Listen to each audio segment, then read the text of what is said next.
Solve નથી થતું. હવે એના પછીનો થોડી થોડી પીડાઓ મેં મારા તરફથી દીધી છે. 3 સેન્ટીમીટર 4 સેન્ટીમીટર અને 5 સેન્ટીમીટર બાજુ ધરાવતા 3 ઘનને ઓગાળી અને એક મોટો ઘન બનાવવામાં આવે છે. ટૂંકમાં એક નાનો ઘન છે 3 વાળો છે, એક એનાથી મોટો છે અને એક એનાથી મોટો. આ ત્રણેયને ભેગા કર્યા તો આવડો મોટો ઘન થશે, પાકું કે નહીં? હવે આનું જે કદ હોય એટલું જ આનું કદ થાય. હા ને, ઓગાળો અને ધારો કે આવા લોખંડના ટુકડા છે ને ઓગાળી બનાવો તો બધાનું ટોટલ ઘનફળ તો સરખું જ. આ હંમેશા ઘનફળ સરખું રહે, સપાટીનું ક્ષેત્રફળ સરખું ના રહે, સમજી લેજો, કેમ કે સાઈડ લાંબા ટૂંકી થઈ ગઈ. ડન છે? ચલો, હંમેશા ઘનફળ સરખું રહે. ડન. ચલો, 3 ઘનને ઓગાળીને એક મોટો ઘન બનાવવામાં આવે છે. પ્રશ્ન શું છે? તો બધા ઘનના સપાટીના ક્ષેત્રફળનો સરવાળો અને મોટા ઘનના સપાટીના ક્ષેત્રફળનો ગુણોત્તર કેટલો છે આપણે આનું શોધવાનું થાય. આનું માપ કેટલું છે? 3. આનું કેટલું છે? 4. અને આનું કેટલું છે? 5. આ બહુ અઘરો અને લાંબો દાખલો કહેવાય. આનું માપ કેટલું થશે પહેલા તમારે શોધવું પડે. તો કે આનું જેટલું ઘનફળ થાય એટલું જ આનું ઘનફળ થાય. આ જીપીએસસી ના લેવલનો ક્વેશ્ચન છે, તમને જે લાગતું હોય ગણશું એટલે ખબર પડશે.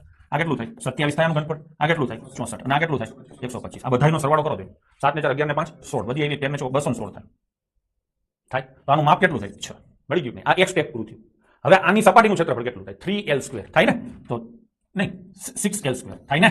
સપાટીના ક્ષેત્રફળનો ગુણોત્તર લેવાનો છે ને? આનું 6 ભાઈ સપાટીનું ક્ષેત્રફળનું સૂત્ર શું છે? 6l². આનું માપ કેટલું થાય? 3 તેરી 9 6 54 વત્તા ચોકે ચોકે 16 6 96 વત્તા પાએ પાએ 25 6 150 આટલું થાય. આનો સરવાળો કરો 6 4 10 16 ને 9 25 5 300 થાય. થાય. હવે આનો કરો 6l² ને l કેટલો આવ્યો? 6 6 ને તો 66 36 ગુણ્યા 6 એટલે 216 થઈ ગયું. હવે આમાં શું કોમન છે? તો કે 4 કોમન છે ને? 4 ને 12 કોમન છે. 12 ઉડે તો 25. અહીંયા 12 દુ 24 12 8 96 નહીં 12 દુ 24 ના થાય, સોરી 12 એકા 12 અને 12 8 96. તો શું જવાબ આવશે? 25 અને 18 થઈ ગયું. તો આ ક્વેશ્ચન સારો કહેવાય, સુપર ક્લાસ 3 અથવા જીપીએસસી માટે ગણાય. ડન છે? ચલો લઈશું નેક્સ્ટ.